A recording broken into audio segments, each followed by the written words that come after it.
बिस्मिल्लाहिर्रहमानिर्रहीम। Public health surveillance और public health surveillance जो है, हम इसको अगर एक वर्ड में डिफ़ाइन करना चाहें तो ये डाटा कलेक्शन है। तो इसको हम डिफ़ाइन कैसे करेंगे? ओवरऑल प्रॉपर डेफिनेशन जो इसकी होगी वो होगी कि on going systematic collection, analysis, interpretation and dissemination of health data for action. तो सबसे पहले हम उसको एक तरतीब के साथ उसको कलेक्ट करना है, उसको एनालाइज करना है, उसको इंटरप्रेट करना है और फिर उसको डिसेमिनेट कर देना है, यानी कि उसको जहाँ जहाँ रिक्वायर्ड है वहाँ वहाँ फैला देना है इस हेल्थ डाटा को, ताकि नेसेसरी एक्शन जो है वो लिया जा सके, कोई एक्शन प्लान बनाया जा सके।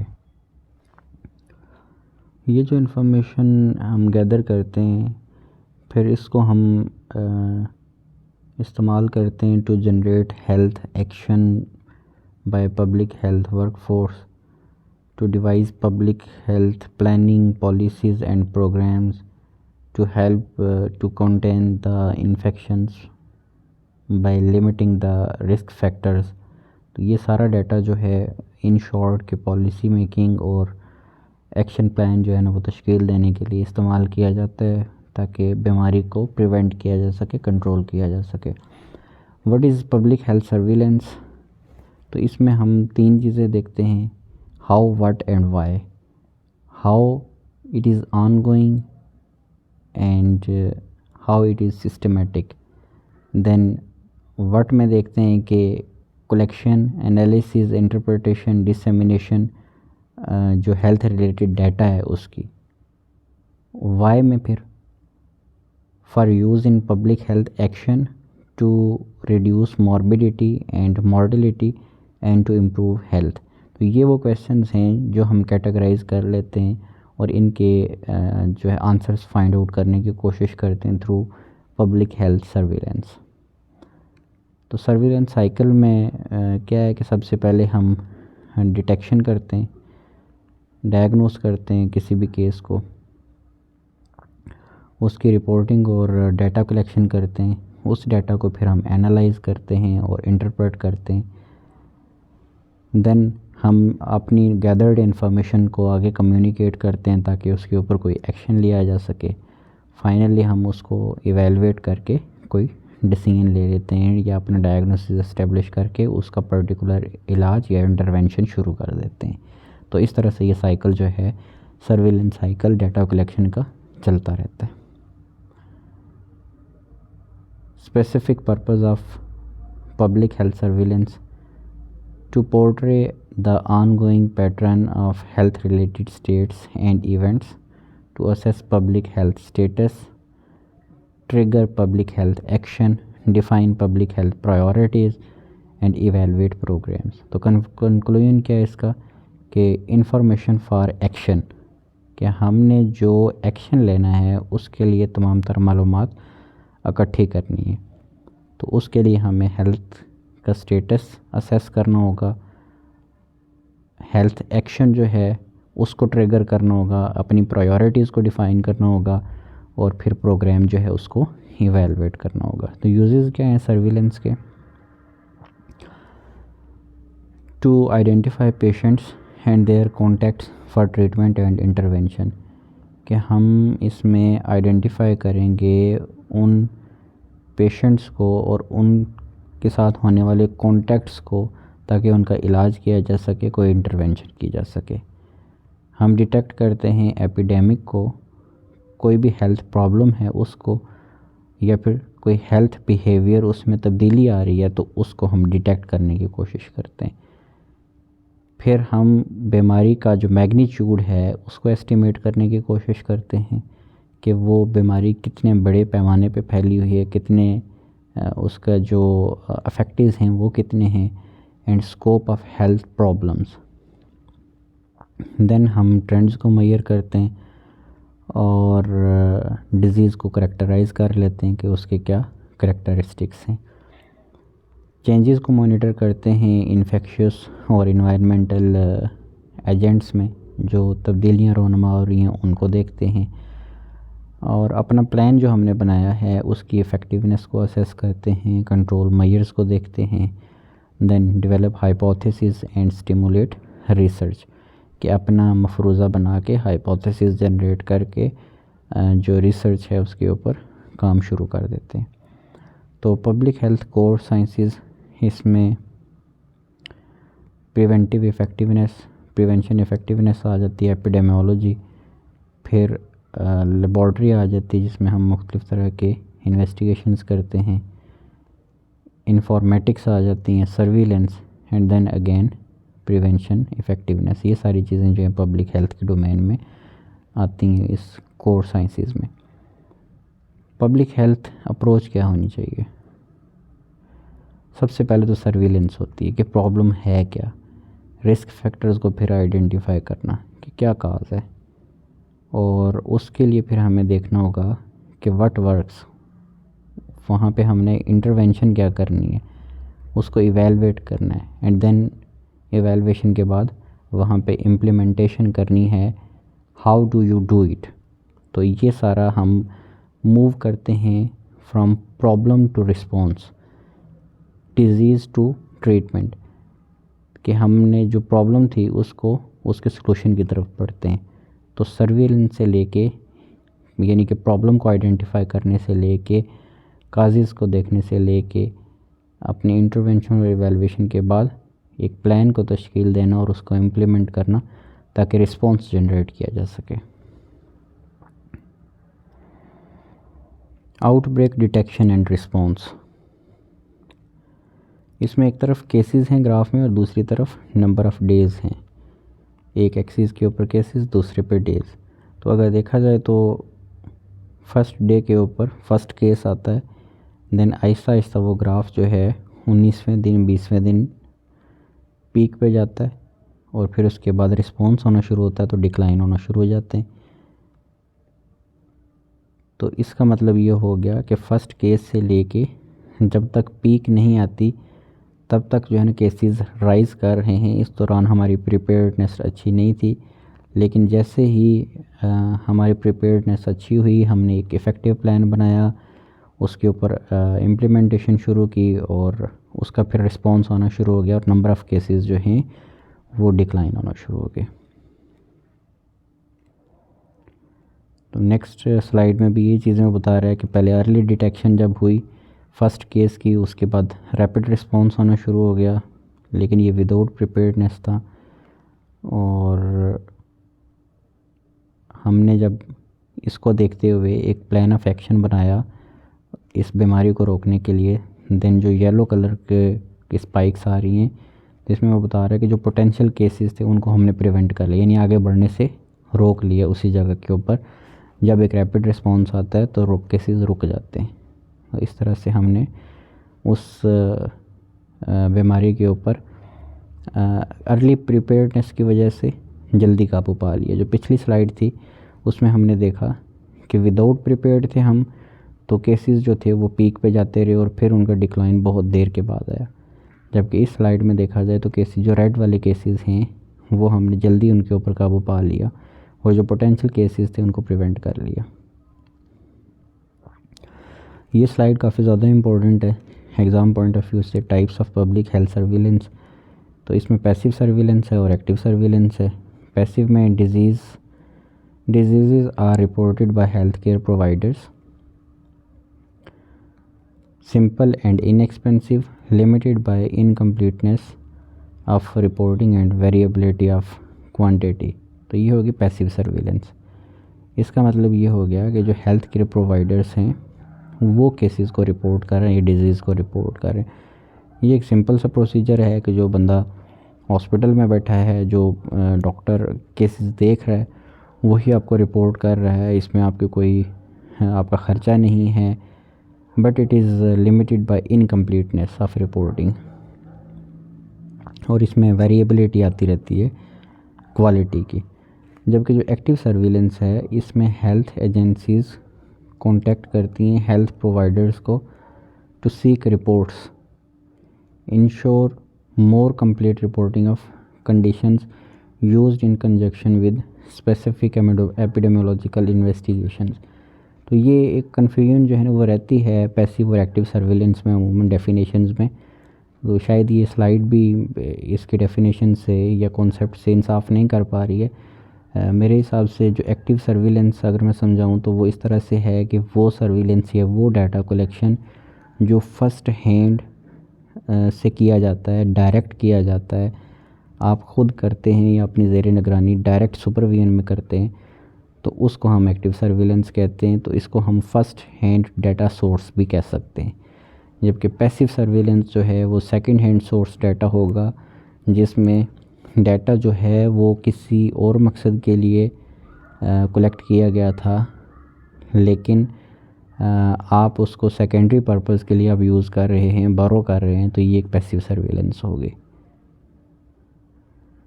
Then other types of surveillance में सेंटिनल सर्विलेंस है और सिंड्रोमिक सर्विलेंस है।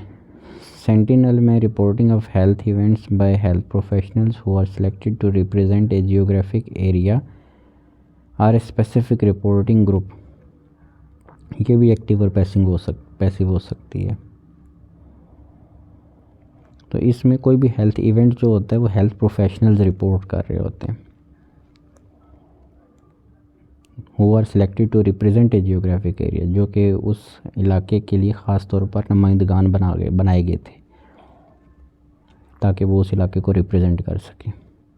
और फिर सिंड्रोमिक है, it focuses on one or more symptoms rather than a physician diagnose laboratory confirmed diagnosis. तो ये डॉक्टर या लैब के ऊपर डिपेंड नहीं करता, बल्कि ये एक या इससे ज़्यादा सिम्टम्स के ऊपर रिलाई करता है, जो सिंड्रोमिक सर्विलेंस है।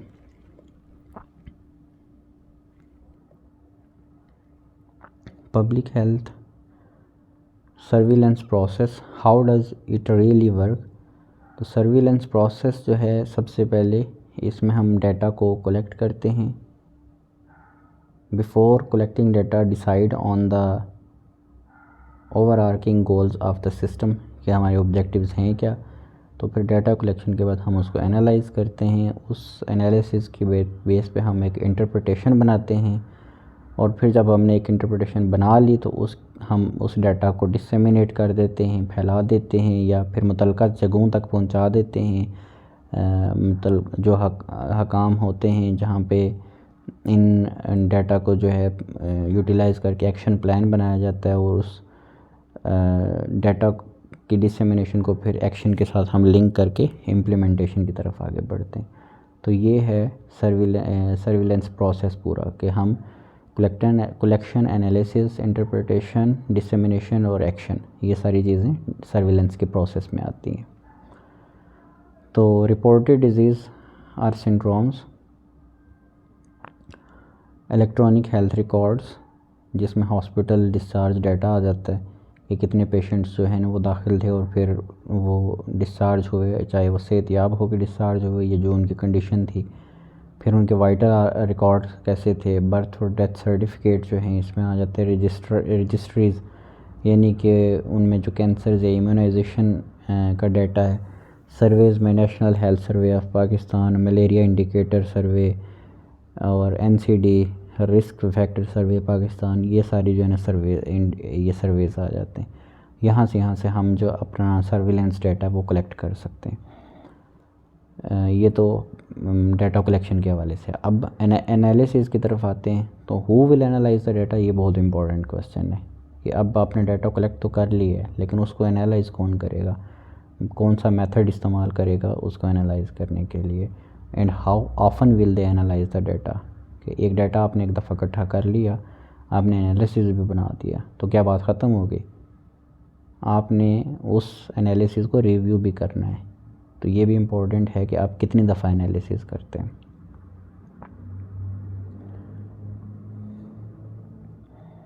ये कुछ एग्जांपल्स हैं डाटा एनालिसिस बाय पर्सन, इनको आप एक दफ़ा रीड कर सकते हैं।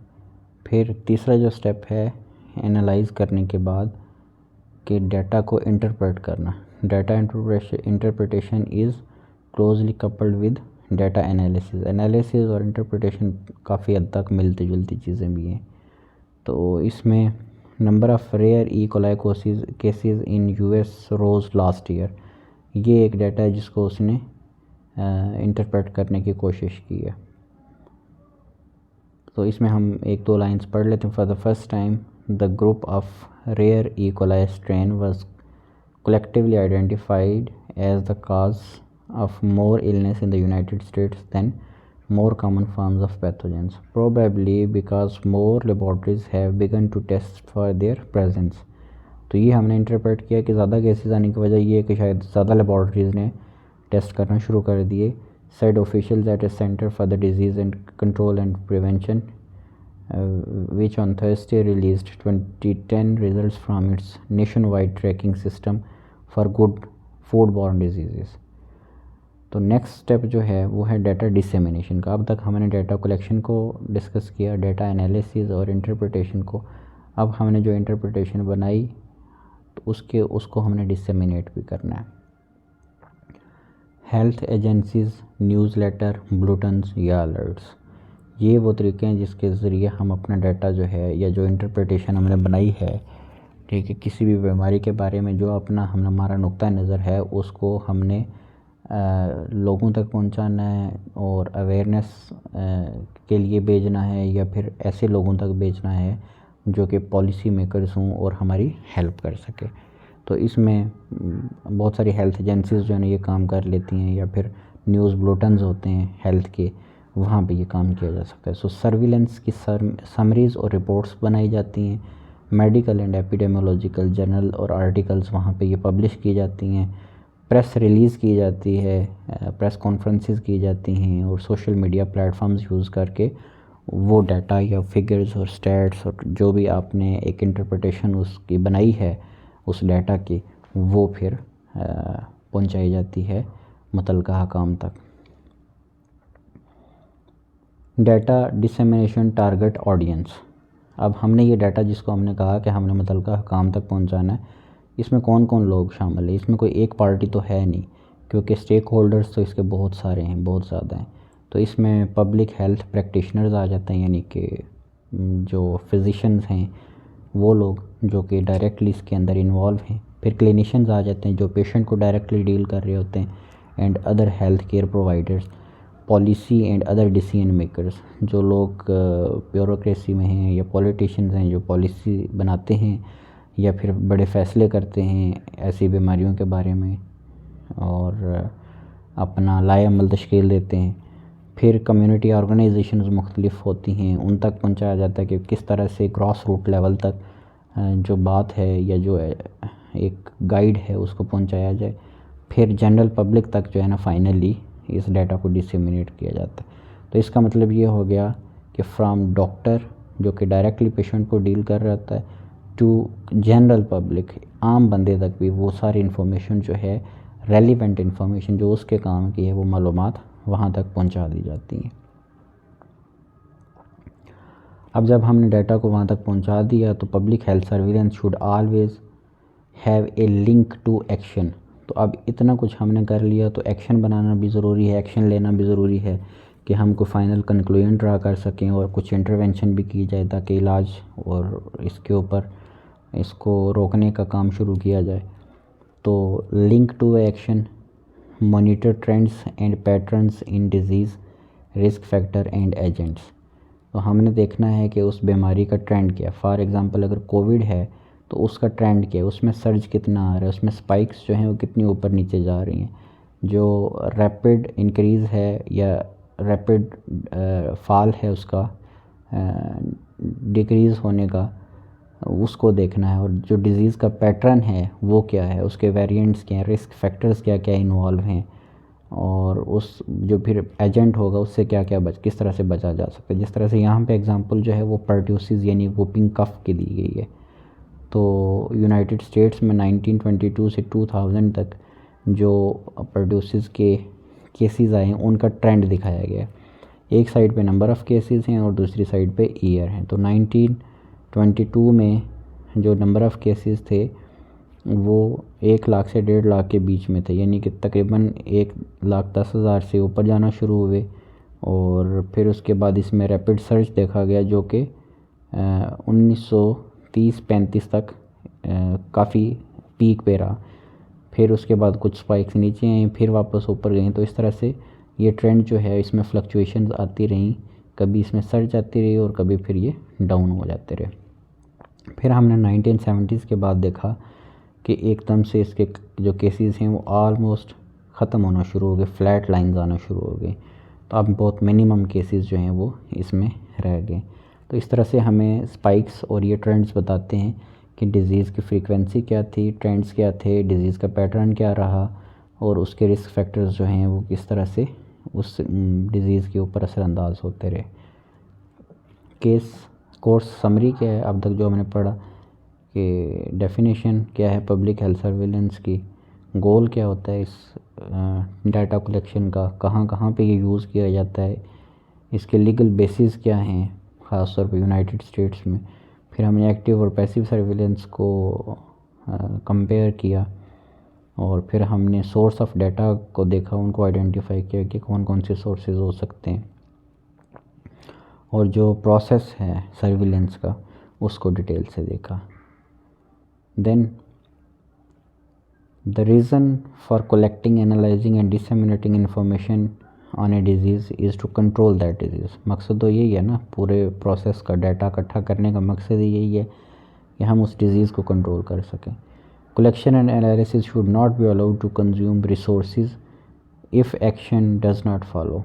तो अगर आप सारी एफ़र्ट और सारे रिसोर्सेज डाटा कलेक्शन पे लगा दें, कोई एक्शन ही ना लें उसको रोकने के लिए उस बीमारी को, तो वो सारे रिसोर्सेज जो हैं वो आपके ज़ाया चले जाते हैं, बेकार हो जाते हैं। 1976 में इतनी अक्लमंदी वाली बात की है विलियम्स फॉइज साहब ने। इसी के साथ ही हम अपने लेक्चर का इख्तिताम करते हैं। Thanks for watching.